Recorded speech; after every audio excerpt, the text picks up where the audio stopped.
Channel के like कीजिए, subscribe कीजिए, शेयर कीजिए। भोलेनाथ के चरण में प्रणाम करती हूँ, मैया भवानी के चरण में प्रणाम करती हूँ, गणपति के चरण में प्रणाम करती हूँ, हम अपनी माता पिता के चरण में प्रणाम करती हूँ। मेरा प्रणाम स्वीकार हो प्रभु, मेरा प्रणाम स्वीकार हो। सभी देव देवी के चरण में प्रणाम करती हूँ, मेरा प्रणाम स्वीकार हो प्रभु, मेरा प्रणाम स्वीकार हो। में नारायण नारायण नारायण के जाप लगाते आ रहे हैं। जो नारायण के जाप लगाते आ रहे हैं तो आके देख रहे हैं कि एक कोई स्त्री है, ये दूसरे साथ है अपना पति के छोड़ के और दूसरे के साथ है वो मोहब्बत कर रहे हैं। जो मोहब्बत कर रहे हैं दूसरे के साथ है वो ऐश मौज करके दिन बिता रहे हैं। और एगो पतिव्रती है स्त्री कि अपने पति के साथ दुख तकलीफ से उसी को साथ है पूरा सेवा में लगे हैं। जो आके नारद जी बोलते हैं कि हे प्रभु, हे भोलेनाथ, हम रास्ते में आ रहे हैं, कौन सा स्त्री के जो है कि मरने के बाद उसका स्वर्ग प्राप्त होता है और कौन सा स्त्री है कि उसका नरक में जाते हैं।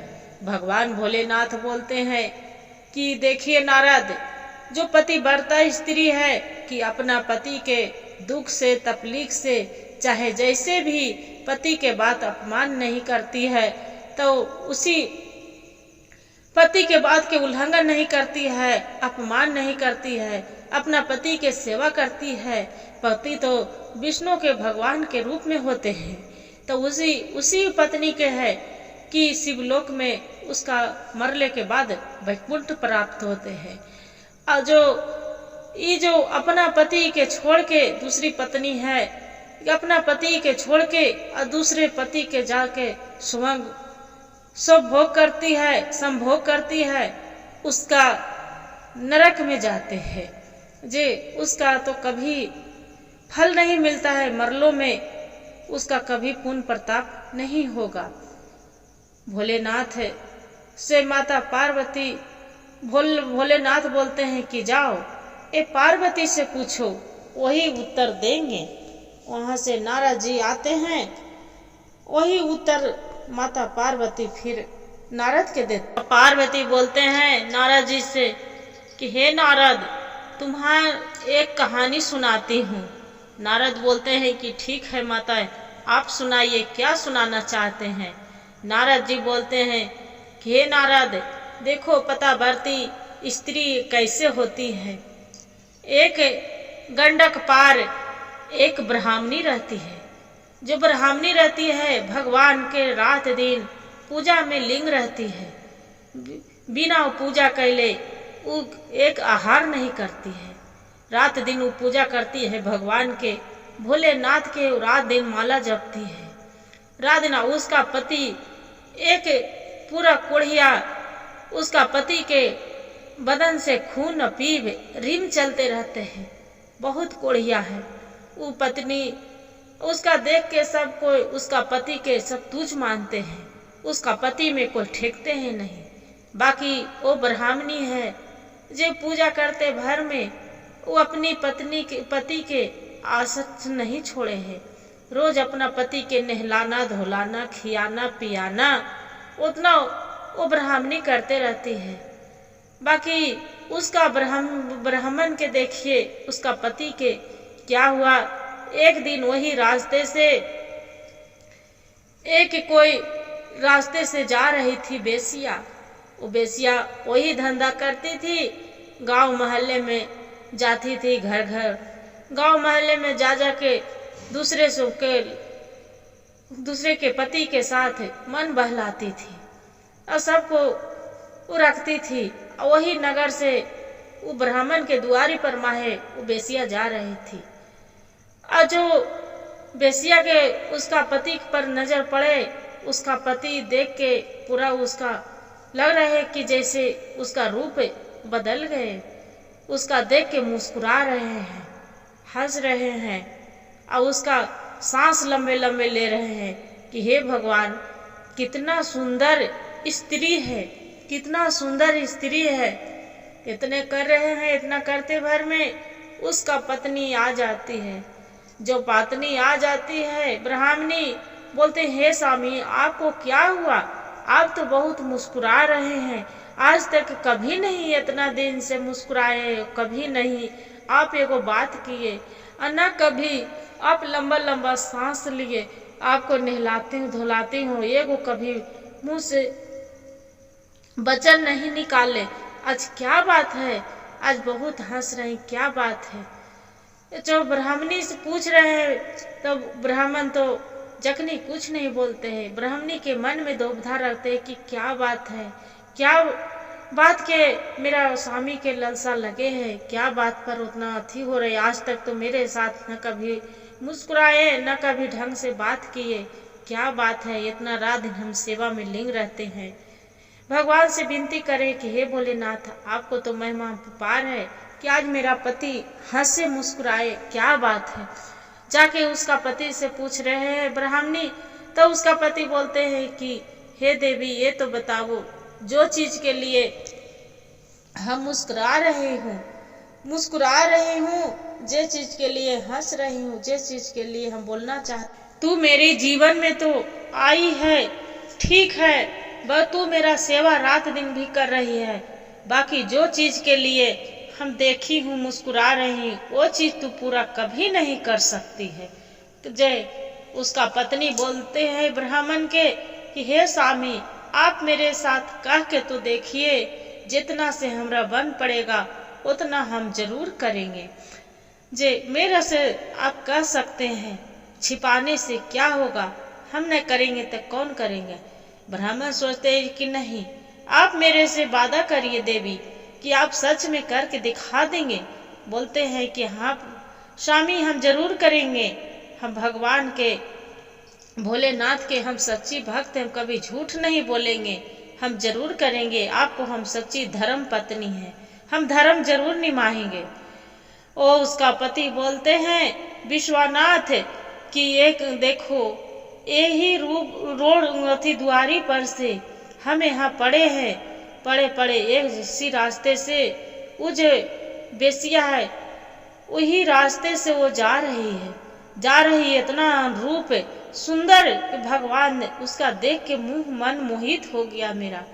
जे मेरा साथ उसका संभोग हम करेंगे तब मैं अच्छा मेरा दिल खुश होगा, जो आपको साथ हम नहीं कर पाए हैं, जो उसको साथ हम कर पाएंगे। इतना सुनकर उसका पत्नी बोलते हैं कि स्वामी आपको इच्छा जरूर पूरा होगा, हम सच्ची धर्म पत्नी हैं, आपको धर्म हम जरूर निभाएंगे, आपको नहीं छोड़ेंगे। इतना क्या करते हैं गुरु बहन, उसका पत्नी पहले भोर में उठती है 2 बजे भोर में उठ के एक हाथ में झाड़ू और एक हाथ में गोबर मिट्टी ले लेती है, मिट्टी बाल्टी में गोबर मिट्टी और हाथ में झाड़ू लेके चली जाती है बेसिया के घर।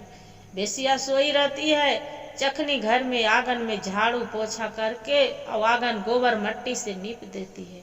जो गोबर मिट्टी से नीप के और वहाँ पड़ी भगवान के ध्यान लगा के धूप धुआं करके वहाँ से चल आती है। जो चल आती है वैसी करते करते करते 1 हफ्ता बीत गया। जो 1 हफ्ता बीत गया, बेसिया सोचती है, अपना मंत्री से पूछती है कि ये तो बताओ ये मेरा आंगन के 1 हफ्ता से कौन साफ सफाई कर रहा है, गोबर मिट्टी से नीप रही है आंगन के, और मेरे घर में पूजा कौन करती है, धूप धुआं जलल रहता है, कौन करती, हम तो कभी, मेरा घर तो भट्ट है, हम कभी पूजा नहीं करती हूँ, हम कभी आंगन नहीं नीपती हूँ, मेरा आंगन कौन चमका के साफ सफाई करके रखता है। वो जो स्त्री कोई मिलेगा उसका हम इनाम देंगे, जो मेरा से चाहेगा वो हम जरूर देंगे। वैसी करते करते गुरु बहन हफ्ता दिन बीत गए। बेसिया क्या की, वैसी कि मन में उसका छल पितल हो रहा था। मन जो छल पितल हो रही थी, क्या किए कि एक कोने में छिप के देख रही थी वहाँ पंडिताइन 2 बजे रात के गए, झाड़ू हाथ में लेके गोबर मिट्टी बाल्टी में गोबर मिट्टी ले लिए और ले के आंगन नीप लिए और नीप के वहाँ पड़ी भगवान के बैठ के और धूप धुआं करने लगे, याद करने लगे। जो याद करने लगी वहां पड़ी वो बेसिया सामने प्रकट खड़ के खड़ा हो गई। आके बोलती है कि हे लक्ष्मी, आप यहाँ पड़ी मेरे घर में आके अपनी इज्जत पर क्यों तो आप घट कर लिए? आपको क्या चाहिए बताइए? आपको मेरी एक हफ्ते से आप मेरी आंगन नीप रहे हैं, मेरा घर के पवित्र बना रहे हैं, हम अशुद्ध हैं, मेरे घर आप मेरे क्यों आते हैं? पापिन के घर में अपना धर्म क्यों तोड़ते हैं? जो हमरा तो यही व्यवहार है, मेरा तो यही रोजी रोटी है, अपना धर्म क्यों निभाए? बोलिए आप क्या ही मांगना चाहते हैं? अब आप जो कहेंगे तब आप ही को जो हम जरूर करेंगे, बताइए क्या चाहते हैं? वो बेसिया खुल के पंडिताइन जो रहती है वो बोलते हैं कि क्या कहे आपको, हम जो धर्म कहेंगे जो आप निभाएंगे तो कि हाँ हम जरूर निभाएंगे, बाकी बताइए तो। बेसिया पंडिताइन बोलती है कि देखिए आप मेरे रास्ते से मेरे दरवाजे पर महे आप जा रहे थे, बाकी आपको मेरा पति देखे ब्राह्मण आप पर मोहित हो गए हैं, उनको पूरा बदन से खून पीब अथी चल रहा है, पूरा बदबू मारते हैं, गंध है, बाकी मेरा पति आपसे संभोग करना चाहते हैं, जे आपका कर पाएंगे? वो बेसिया बोलती है कि हाँ हम जरूर करेंगे, आप अपना पति के आप लेके आइएगा, जब तक जो आपको पति के मन नहीं भर जाएगा जब तक आप लेके आ जाइएगा। क्या किए गुरु बहन? देखिए भगवान के भोलेनाथ के जो बेचारी तो पूजा करवे करती थी, बाकी अपना भगवान के ध्यान लगा के भोलेनाथ के कि हे प्रभु आप ही है लाज बचाने वाला, इज्जत, हम तो अपना पति के धर्म में निभाना चाह रहे हैं, बाकी उसका धर्म तो आप ही बचाएंगे। क्या किए कि वो ब्राह्मणी थी, अपना पति की उसका चल नहीं पाता था, वो अपना पीठ पर लाद के और उसका बेसिया के घर ले जा रहे हैं। उसका जो बेसिया थी पहले ही बोल दी थी कि हे महारानी आप बाकी आते हैं, आपको कोई देख लेंगे, आपको कोई लज्जती सब भ्रष्ट कर देंगे, बाकी आपको कोई देखे नहीं, अपना पति के छिप के लाइएगा। इसलिए गुरु बहन 2 बजे रात के वो ले जाते हैं अपना पति के, और ले जाती है तो रास्ते में देख रहे हैं कि को टांडवा ऋषि मुनि वहाँ भगवान के ध्यान लगा रहे हैं। उसका राजा कोई दंड दिए थे तपस्या के तैयो ऋषि मुनि भगवान के जो ध्यान लगा रहे थे प्रभु के, तो उसका राजा साहेब वो जो ऋषि मुनि के ये जो कोढ़िया था अपना पति के ले जा रहे थे, ब्राह्मणी उसी के कोढ़िया के उसका पैर ठेक गया ऋषि मुनि में, जो पैर ठेक गया ऋषि मुनि के भंग टूट गया, तांडव कर रहे थे भगवान के ध्यान लगा रहे थे, तब ध्यान टूट गया, वो ऋषि मुनि श्राप दे दिए तांडव कि मेरा जो जैसे भंग तोड़े हैं उसका जल के राख हो जाएगा।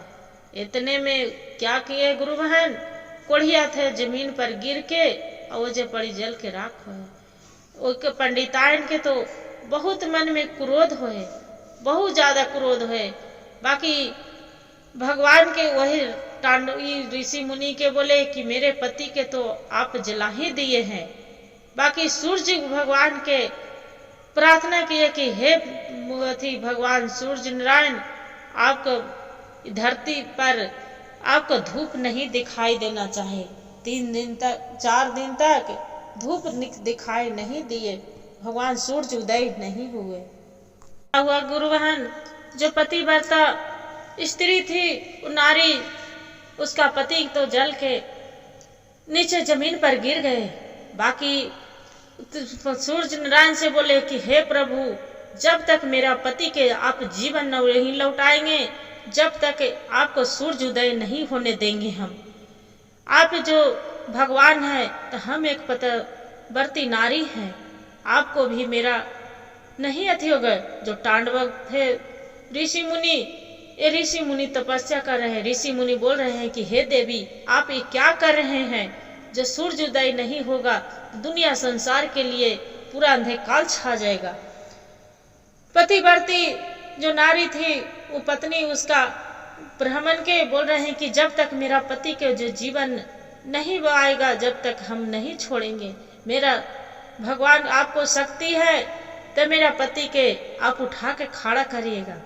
नारद जी बोलते हैं कि हे देवी, आप ही जो पति आपको दुनिया में नहीं रहे, जल के छाए हो गए, वो कहाँ से मिलेंगे, वो नहीं आ पाएंगे। नारद जी के ये बोल रहे हैं पतिव्रती जो नारी थी ब्राह्मणी बोल रहे हैं कि जब तक मेरा पति के आप कैसे खड़ा करिएगे हम नहीं जानते हैं, बाकी मेरा पति के आप जब तक नहीं लौटाएंगे हम नहीं छोड़ेंगे। धूप नहीं होना चाहिए, सूर्य उदय नहीं होना चाहिए। नारद जी बोल रहे हैं कि हे देवी, आपका पति एक कोढ़िया थी, दुर्गंध आ रहा था, खून पीप चल रहा था, वो आपको एक धरती पर के बोझ थे, आपके लिए बोझ थे। पतिव्रती नारी है वो ब्राह्मणी बोलती है कि हे नारद, आपको लिए मेरा पति आपको लिए धरती पर के बोझ है, उन्हीं के इतने दिन के आयु है, बाकी मेरे लिए वो भगवान है, मेरे लिए गुरु है, हमारे लिए वो स्वामी है, सब कुछ है। नारद जी बोल रहे हैं कि छोड़ दीजिए ना, वो अपना पति के छोड़ दीजिए, त्याग कर लीजिए, अब अपना शिवलोक चलिए, धरती लोक छोड़ दीजिए, शिवलोक चलिए। बाकी वो पत्नी बोल रही है कि नहीं, हम जब तक मेरा पति नहीं, जब तक मेरा क्या धर्म, कुछ धर्म नहीं है, मेरा पति है तो सब चीज धर्म है, हम उनको साथ हम जी सकती हूँ, उनको साथ मर सकती हूँ, बाकी हम अपना पति के छोड़ के हम कहूँ नहीं जा सकते हैं। पति के वहां पड़ी जता अर्थी जले जब तक वहीं बैठी रही। ब्राह्मणी जो बैठी रही और सूर्य उदय नहीं दिए। भगवान विचार किए, भोलेनाथ सूर्य नारायण की, हे भोलेनाथ, हे प्रभु, जो सूर्य उदय ये जो नहीं हम उदय नहीं कर सकते हैं तो दुनिया के पूरा अंधकार हो जाएगा, दुनिया पलटन हो जाएगा, ये क्या होगा। भोलेनाथ बोलते हैं कि ये तो सही बात है, इनको अब लग रहा है कि जीवित करना ही पड़ेगा। भगवान विचार करके एक वहां तांडव ऋषि के रूप में वहीं पड़ी आते, अपना कमंडल से जल निकाल के वह भोलेनाथ छिड़ते हैं राख पर, और राख खड़ रहते हैं, वह एकदम कंचन शरीर उसका हो जाते हैं। जो कोढ़ी जल गया था, कोढ़ी पति के कंचन शरीर भगवान जीवित खड़ा हो गया। अहोल्ला के बाद ओकर बाद में फिर इंद्रलोक से विमान आते हैं। वो इतना देखकर अपना पति के जो स्त्री रहती है एकदम खुश हो जाते हैं, अपना स्वामी के गोड़ में चरण में लटक के पूरा भगवान की आराधना करने लगती है भोलेनाथ के कि हे भोलेनाथ, आप धन्य हो, देवों के देव महादेव हैं, कालों के काल महाकाल हैं, आप तो सही बिगड़ल के काम बनाने वाले हैं प्रभु, आपको बढ़ के कोई नहीं इस दुनिया में। इतना करके इंद्रलोक से विमान आते हैं, दोनों पति पत्नी वहां पड़ी चली जाती इंद्रलोक में, दोनों के मुक्ति मिल जाते हैं और दोनों खुशी खुशी जीवन रहने लगते हैं। हर हर महादेव, घर घर महादेव। यही नारद जी से माता पार्वती कहानी पूरा सुना दिए। देखिए गुरु महाराज, सच में ई जन्म में न ऊ जन्म में जो पति बढ़ता चाहे बढ़िया धर्म निभाते हैं, उसका भगवान जरूर साथ में ही निभाने के जगह देते हैं, और जो अपना पति छोड़ के इधर उधर मुंह मारते हैं उसका जन्म नरकों में नहीं मिलता है। गुरु भाई गुरु बहन, मेरे जो कहानी अच्छा लगे तो वीडियो के लाइक और सब्सक्राइब शेयर जरूर करिएगा, और हर हर महादेव कमेंट में जरूर लिखिएगा।